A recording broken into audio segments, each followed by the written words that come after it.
दोस्तों बचपन में असां रेडियो ते केतिरा ई गीत या बाल गीत ॿुधान साईं ढोलराई जे मुख मां, पर अॼु उन्हनि सां रूबरू वेही करे हिकिड़ो मज़ाया गीत था ॿुधूं साईं ढोलराई सां।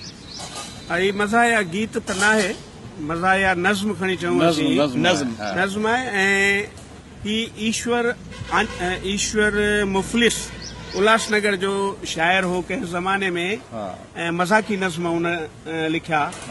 उन जो ही बेस आहे ऐं उन जो नज़्म उन में पोइ मूं एडिशन्स अल्टरेशन्स थोरा कया आहिनि, वधाए ऐं मूं लिखियो आहे त ईश्वर मुफ़लिस शाइर हो। हींअर हयात आहिनि? न उनखे साल थी विया गुज़ारे वियो। ऐं असां वटि मज़ाकी लिखण वारो हिकिड़ो ईश्वर मुफ़लिस हो, ॿियो रोचो ख्वाबी हो। रोचो ख्वाबी अजमेर? हा, रोचो ख्वाबी। भई मूंखे ॿियो त को सुझे कोन थो जंहिं मज़ाकी लिखियो हुजे। त मां नज़्म पेश कयां थो। नज़्म जो उनवान आहे महिमान। त जॾहिं कंहिंजे दर ते थो महिमान पहुचे, चङो ख़ासो घर खे थो नुक़सान पहुचे। अच्छा। को क़िस्मत सां कंहिं वटि अकेलो वञे थो, जे सघरो वञे थो त पासा बने थो। आयो मुंहिंजे मामे जे साले जो सालो, चाढ़े आयो घर खे अलीगढ़ जो तालो। वठी पाण सां आयो डेले जो डेलो, चूहड़ चंदू चंद्रा चिमन चेटू चेलो। सतों माउ जे हंज में अठों गोद में हो, जो सतों माउ जे हंज में अठों पेट में हो, जो अचणो दुनिया में ईंदड़ ॼेठ में हो। अचण सां चयाई कहिड़ो हाल आहे, मुंहिंजो नालो बिजलाणी ख़ुशहाल आहे। टंडे ठोड़े में हेड मास्टर हुयुसि मां, विरांगे खां पोइ आगरे में रहियुसि मां। ॿुधो हूंदो शायदि तव्हां मुंहिंजो नालो, मां आहियां साले जे साले जो सालो।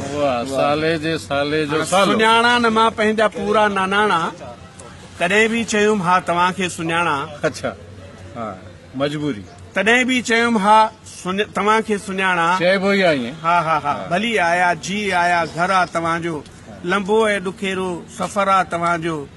सॼे घर जे लाइ पोइ त आज़ार थी पियो, मुंहिंजो कमरो ॿारनि सां टिमटार थी पियो। वाह हंध न पूरा न पूरियूं फरासियूं, इहो सोचींदे मूंखे आयूं उबासियूं। तॾहिं बि न काके खे तिर ख़्यालु आयो, असां पंहिंजो हंध रंधिणे में विछायो। पोइ काके जे खोंगरनि जो आवाज़ आयो, त रड़ियो मुंहिंजो बेबू बचायो बचायो।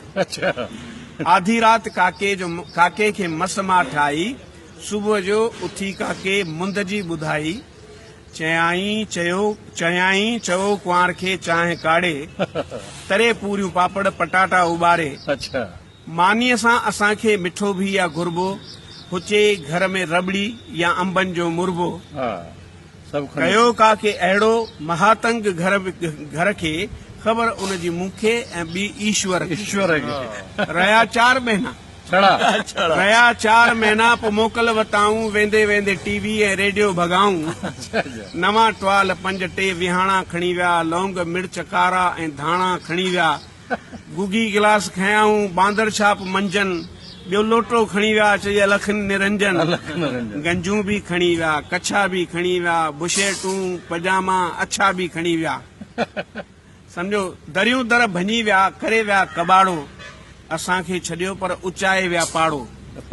छॾियाऊं न बेबूअ जो जॉनसन पाउडर, छॾियाऊं न बबलूअ जो जॉनसन पाउडर। मुंहिंजी ज़ाल जूं 4 कोटियूं 2 ब्रेज़र।